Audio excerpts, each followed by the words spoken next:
What's up? I'm Dan Fredenberg, and this is another Chance Encounter.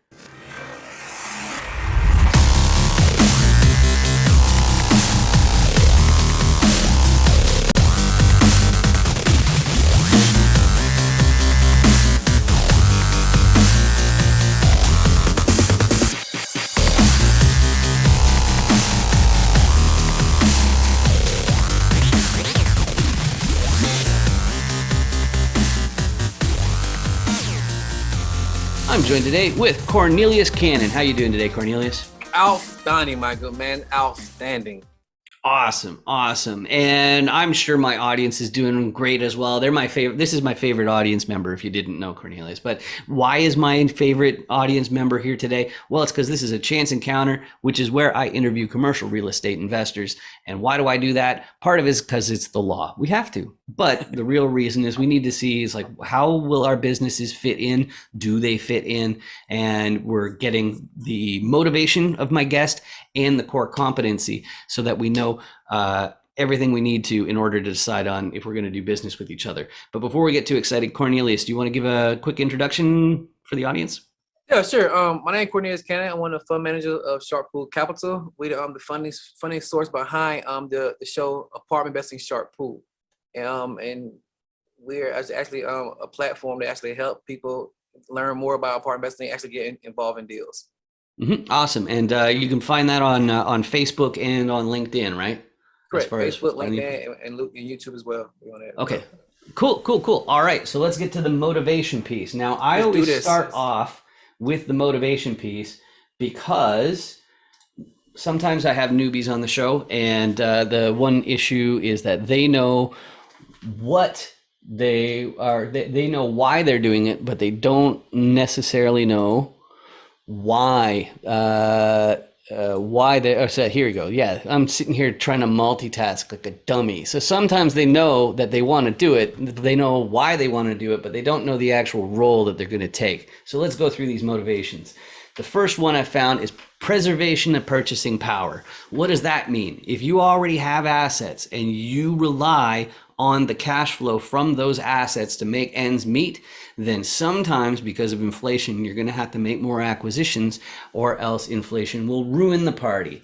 So that's a common answer, but it's not my big one. My big one is this next one, which is trading time directly for wealth instead of salary or wage. My background is in technology, specifically was in the CRMs. So that's mass marketing, taking care of your digital list, making sure you build those online funnels to do whatever it is that you're marketing or selling. But one of the problems of earning in the form of wage or salary is you're paying more in tax than anybody else. And I put on my hat and was like, well, maybe I should change how I allocate my time then. But the most frequently chosen answer for why people want to make more acquisitions is because they're fast tracking their retirement, or at least they're taking control of their time. The idea is if we say fast tracking retirement or taking control of your time, it means that either you want to quit completely one day, maybe it's, when you're an accredited investor and you want to move someplace where the cost of living is low, or maybe you just want to work fewer months per year, fewer weeks per month, or fewer hours per week. So that's another motivation. But the next two, they're not really looking for that. Like the next ones, they're just plain ambitious. They want to buy their entire hometown and they want to get that generational wealth. Maybe they want their great grandchildren to never have a day job. And that one's not me either. But the next group, they're also going to be hustling into their 90s, just like these ones. But they're doing it for a slightly different reason, which is they've decided they've maybe chosen a sector of society that they want to help particularly, or maybe it's the environment, or maybe it's animals, maybe they want to send people to Mars. Who knows what it is, but what they're trying to do is they realize that wealth is by far the most useful vehicle to make a big impact on a particular group. So out of those 5 different motivations, Cornelius, what resonates with you? What describes you best? It's I think both of them. I think I kind of had that capitalist mentality of getting rich and getting wealthy, but also have the purpose of wanting to give back. So it's kind of a mixture of get rich and give back, a mixture of that. I think that because of we understand like in order to, the more we have, the more we can give. So I mean, so I kind of blend with a couple of them as well. So kind of one feed the other. Beautiful. So let's talk about core competencies. Now, I want you to be able to effectively communicate on the topic of commercial real estate. That's part of why I designed this podcast the way that I did, and it's why I made the Dan Does Deals commercial roll die. If you go to dandoesdeals.com, you can download your own template for free. It'll look better than this. My one's kind of messed up, but at least it has the new graphics that you'll see. But I'm going to go through all 6 of the commercial roles in a commercial deal, and then that way we'll be able to get the core competency of my guest, but you'll learn how my guest fits into the industry as a whole. So let's first talk about repositioners. Repositioners are people who look at a bunch of different deals. That's why you see a couple different properties here. It's a little bit difficult to see. Bunch of paperwork here. And why is that? What are they doing? Well, first thing, they're an acquisitions person. So they're finding the deals. They're finding the sellers, and then they're talking to them. And then they're doing the math. And they have a fancy word for that. It's called underwriting. And what it really means is they go through and they say, okay, is this property actually making what this seller claims it is? And then they need to figure out, okay, how can we reposition it? In other words, how can we make changes to the property so it'll make more money than it is right now? Now, as far as tools in the repositioner's tool belt to make that happen, the first one is more efficient operations. You stop those Benjamins from going down the toilet, all right? But there's more than just unclogging toilets, collecting rent, doing bookkeeping, and all that sort of stuff. Like one of my fortes is marketing, and marketing is important in commercial real estate to keep the vacancy rates low. So operations, that's one way that you can find some upside, but usually that won't be enough, especially these days for the repositioner. So the repositioner often gets a contractor team to do renovations, fix the place up, make it nicer, and then that way they can charge more in rent, and that's upside. So that's the second tool in the repositioner's tool belt. The other one is they can get more advantageous lending. But if the repositioner is from the internet like me, they've got a problem. They're going to need a local. They're going to need somebody who lives nearby, who can be there in an hour or two, because that's not going to be me, because I'm the internet guy. The local is going to make sure that the contractor keeps to schedule, doesn't cut corners and whatnot. And that's also true of the operations piece. They're keeping an eye on the operations, making sure they're doing all their jobs. And these 4 sound like they're all the owners, but of course the financiers are also part owners. You get the fund managers like Corneilous, you were mentioning that earlier. People who deal with just the paper and the money, those are financiers. But in other words, it's the bank. So if the repositioner has the property in mind, has the team in mind, turns around to the bank, say, hey, I want to buy this property that's worth tens of millions of dollars. Do you happen to have tens of millions of dollars you want to lend me so I can buy it? And the financier is going to be like, well, okay, this is all cool, but there's something you haven't told me. And the repositioner will say like, oh, who's that? If they're inexperienced. And the answer is, who's your sponsor? Who's your KP? And in some coaching programs, they kind of gloss over that part. But the reason why the sponsor might not be the most active, like as active as the repositioner or operators or whatever, if you want to be eligible for a loan, somebody in the fold has to own a similar asset. So if it's a 350 unit apartment complex, then somebody in the fold has to already own a 350 unit-ish apartment complex. And there's a couple other restrictions, like that's the only way that you're going to be eligible for the loan. The second one is that you need a certain amount of liquidity, and then you also have to show a balance sheet of at least the amount of the loan. But if you have all those pieces, you've got yourself a commercial real estate deal. So Corneilous, you were mentioning before you're a fund manager. Are there any other core competencies that you want to mention that you'd be contributing to your next deal? I think you made a good point about I think that looking at the dice you created, it has you open your mindset that in this arena of multifamily, it's really a team sport. So and I think that you made a good point, because I always say that it's not really about what you know, it's not about who you know, it's about who knows you and what you're known for. So it's critical to find your position, to find what you're good at, to be great at that. And sometimes in order, and like everybody figure out like, how can I find a good team? How do I find what I want to do? You got all these options, so forth. And I think that it's just like dating, right? In order to really appreciate and find out a good woman, you gotta deal with some bad women, right? In order to really appreciate a good man or know what a good man is, you gotta deal with some bad men. So I mean, so in the process, people say you gotta fail for it, but you have to know, in order to know what you like, you gotta know what you don't like. And I think that in my process, for example, like I decided to my flag and becoming financial year or a fund manager or working on the finance because of I tried the other things. I got into real estate as a wholesaler. We was putting out banners out, we buy houses. I was that guy who sent out the letters and so forth. And real estate agent, I did the acquisition side of it. I did the underwriting side of it. And I realized that I feel more comfortable solving things. Because I think that we all have that entrepreneur hat on of how can we solve more problems, right? And we all trying to solve the problem. And some problems are worth solving. Some problems are, and we get paid according to the problem we solve, the value of the problem we solve. So one of my biggest problem was money. I said, well, listen, somebody got to find out how to solve this problem. I said, well, listen, it's my job, my problem. I'm gonna solve the problem. And I really dig deep into how to find in the money piece. So that's why I became the way I am, became a fund manager because of I chose to do other things and say, hey, this is my lane. I'm gonna be great at this. That's great. Yeah, because that multifaceted part that really helps to make sure that you don't have some joker coming along. That's a really good one. But as far as an ideal property goes, when commercial investors are talking to each other and they're saying, "Hey, what's your ideal property? What's your buy box? What you're looking for these days?" They're really looking for three main things. The first one is the geography. Where is it? What state is it in? What county is it in? What neighborhood is it in? Just what kind of details can you have about that? Because they're not all created equal for that exact reason. The second thing they're going to be asking for is unit count. Now, if you're talking about multifamily or you're talking about self-storage or retail, those different things, you're going to have unit counts. If it's industrial or warehousing, then it's going to be about square footage.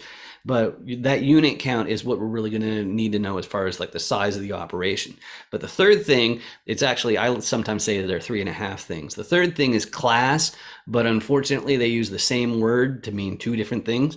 One meaning of class is the shape of the building. So is it all beat up? If it's all beat up, it might be like a D or a C or something like that. It's the same as grade school, like A+, B-, whatever. So, excuse me. So if it's all beat up, it's like a D. If it's immaculate, then it's an A.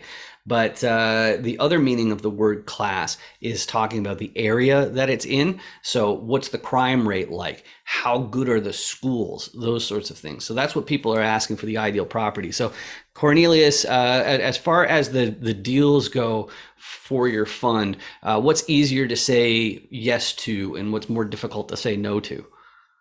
I think beyond those things, we look at more so of the people involved, the team involved in people, because at the end of the day, I gotta like you and you gotta like me, right? So I mean, because it can be the greatest deal ever, but we like each other, it goes south. Or the team actually operating the deal, because sometimes you can have a great team can make a bad deal go great, and you have a bad team make a great deal go south. So I mean, so the team, if the people who actually doing the deal is key. For example, you said, who's your sponsor? Who's more experienced to because once again, the sponsor so forth is just leveraging risk.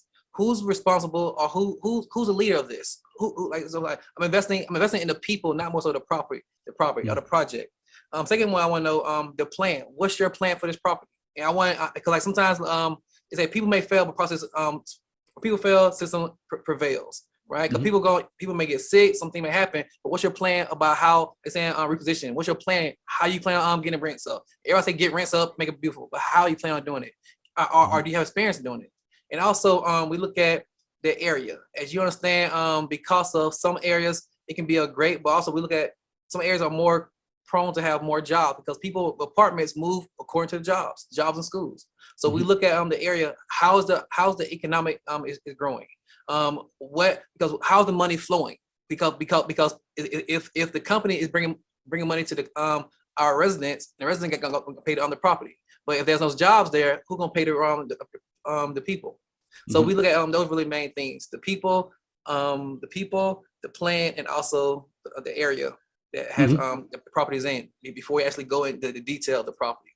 Okay. And as far as states and whatnot, do you have any sweet spots that you want to mention, or is it really more about the operator?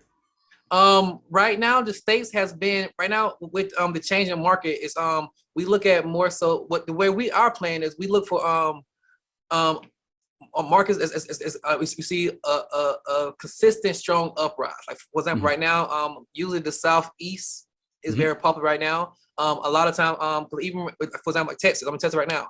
Texas is very promising um, because a lot of people since COVID, a lot of people realize that they can have the California jobs, New York jobs, and live somewhere else. Mhm. So you can get California salary and live in a place like Texas or live in smaller cities. And also Texas got some great schools as well. I'm actually from Georgia, but it's funny I'm in Texas now.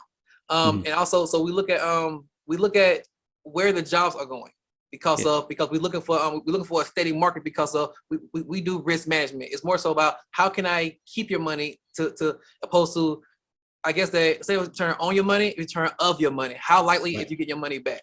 Right. And we don't look for we understand it's not gonna be too many home runs, but at the same time we can make I rather be more reliable than actually try to hit a home run each time we up the bat. Awesome. That's great. So the next thing I want to mention, it has to do with who you're best suited to help. And you mentioned before about how it's multifaceted. It's a team sport. You know, you got different people doing different things.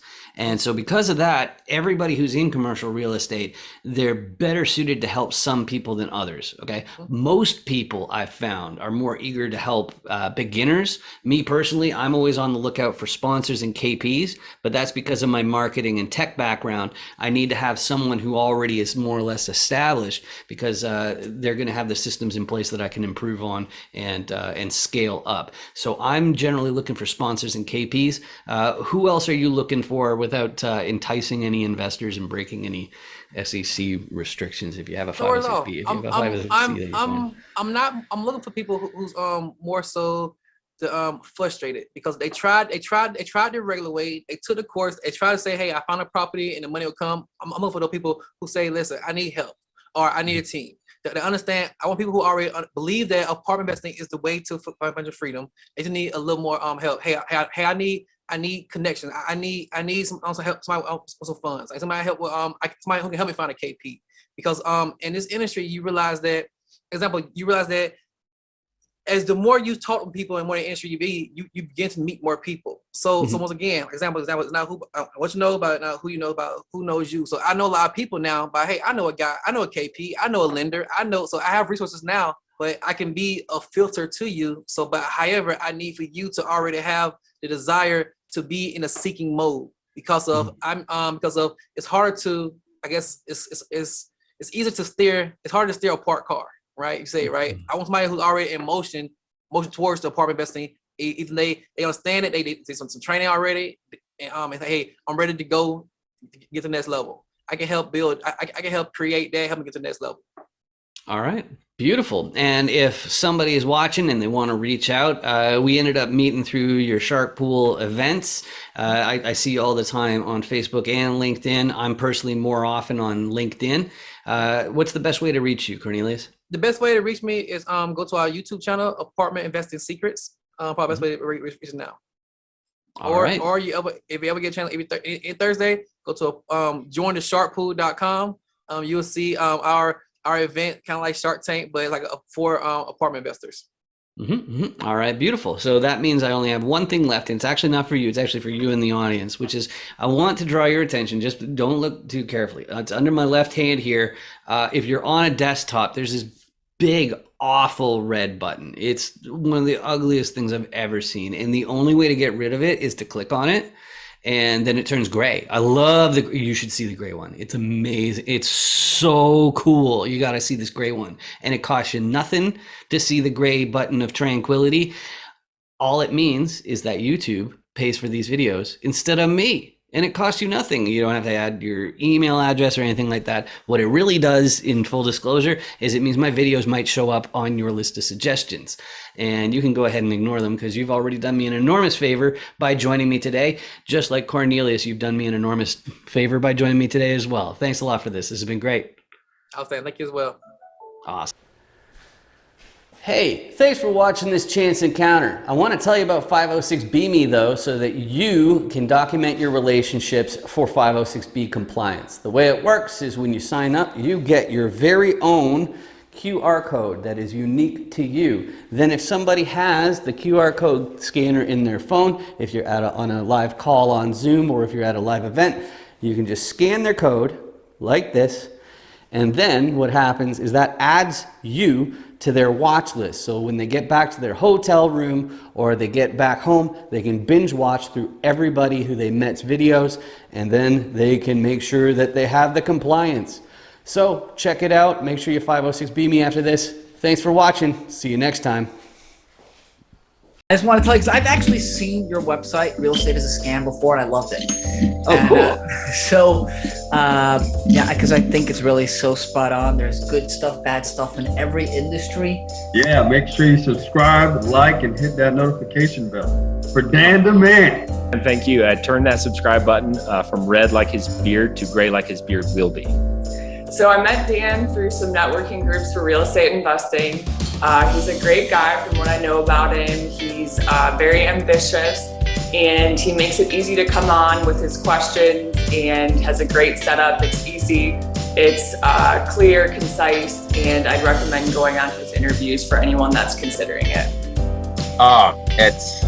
It was unlike anything I've ever experienced. It was super fun. The process was so easy, a caveman can do it. I mean, if you guys haven't done it yet, you guys need to get on his calendar. Just take 15 minutes of your time, get exposure, find out who Dan is, what he's about. He's a true trifecta. And if you don't know who he is, get in touch with him. Google his name, find him on LinkedIn, do whatever you can. Just reach out to him. So I really appreciate the format. Like I've told you a couple times before, I think it's really great because me personally, I'm very long-winded. I have to purposefully make things more concise, but the way I take things in is I definitely prefer things to be concise and straight to the point and concentrated. And the Chance Encounters really do that great for individuals. So you can get a good grasp on who they are, what do they do, why do they do it, what space do they operate in. That's why I love Chance Encounters.